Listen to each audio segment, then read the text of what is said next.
Check. Yo, what the fuck? Welcome. In my last video, I was talking about my theory of everything through my crackpot logic. Today we're going to be talking about consciousness, based off of the OR theory. Because I should be able to explain consciousness, right? With a theory of everything. So let's get right into it. Basically, they're saying that consciousness cannot be computed. It's not a algorithmic thing that you can just like an AI will just be conscious one day. They're saying no, that's not what's going to happen. It stands for Orchestrated Objective Reduction. It was proposed by Roger Penrose and Stuart Hameroff in the 1990s. The theory suggests that consciousness arises from quantum vibrations in microtubules within brain neurons. These vibrations are orchestrated and collapse, leading to moments of conscious experience. Now, I want to be as shit-faced as possible when I talk about this because, you know, it makes me feel better.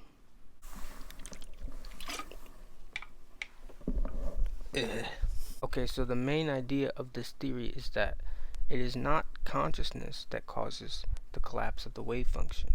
It is the other way around, objective reduction, which states that it is the collapse of the wave function that causes consciousness or moments of conscious awareness. I would strongly recommend you watch my previous video. It is 42 minutes long. I know you probably don't want to watch that shit. So I'm just gonna say, basically, in my theory, there are two types of entanglement systems. There is the exchange of entanglement occurring at very short distances, and basically that is equivalent to quantum fluctuations. And also persistent entanglement, essentially when a particle gains mass, interacts with the Higgs field, it stops its exchange and the entanglement persists. So whatever previous entanglement was about to become exchanged, it persists.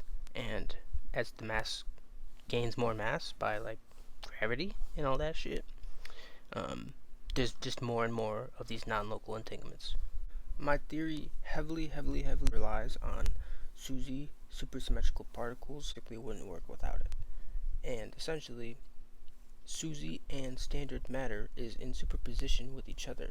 For this exchange to occur, they would have to be in superposition with each other. The main idea of my theory is that the distance of entanglement matters. It's very important. This exchange of entanglement occurs at the speed of light, and what mediates this exchange are wormholes. ER equals EPR. And basically, wormholes do two things. They cut the previous entanglement and they connect the new entanglement.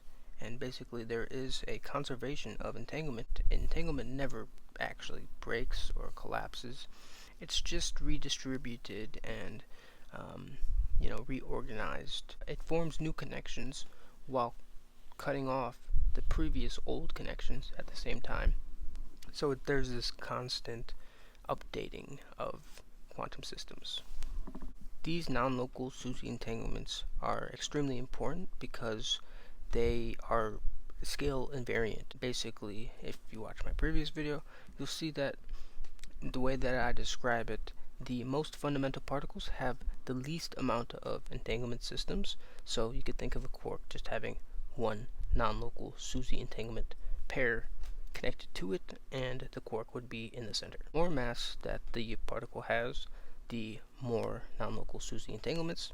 If we're talking about standard matter, the same would be true for SUSY matter as well. There would be non-local standard entanglements, and basically these non-local entanglements help to provide the structure of the actual matter within it, the bulk.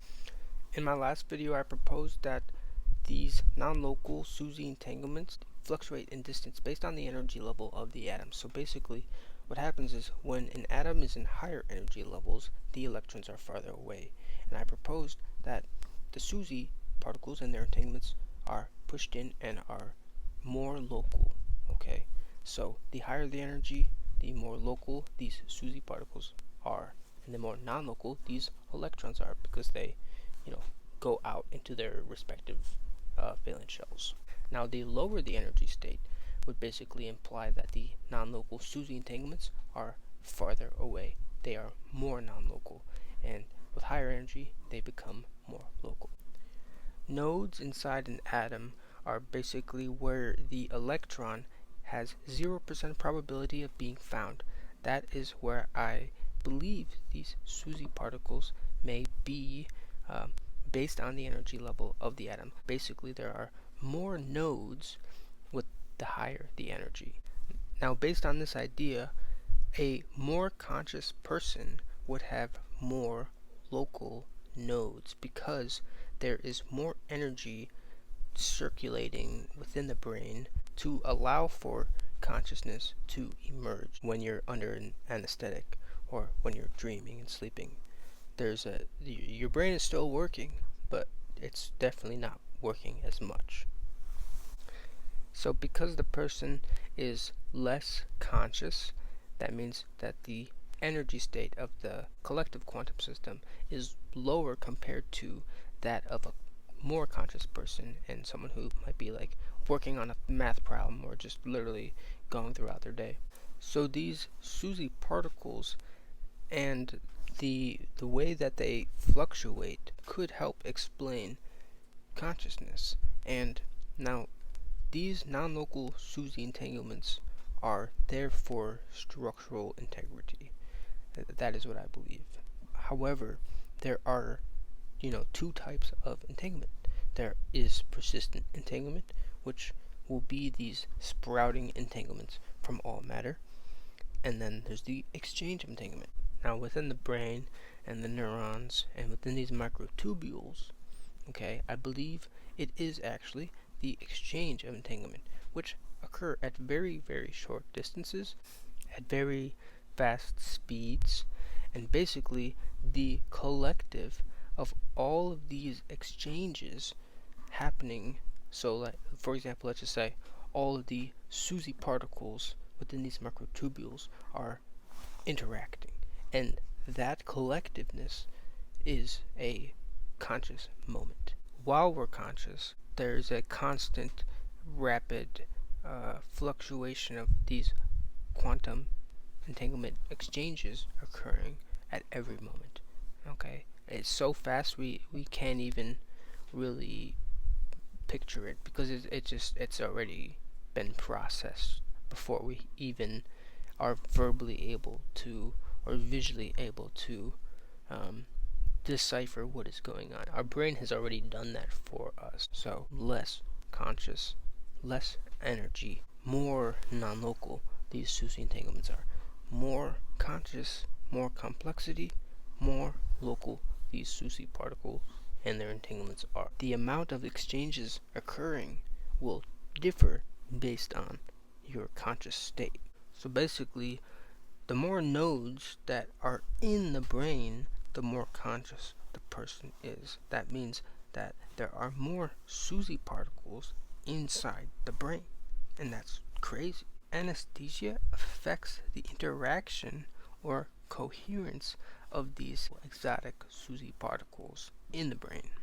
Perhaps this anesthesia induces a kind of quantum decoherence where the SUSY particles no longer interact in a way that supports conscious experience. This would lower the energy state of the brain's quantum state, effectively collapsing the complex wave function of consciousness into a simpler unconscious state.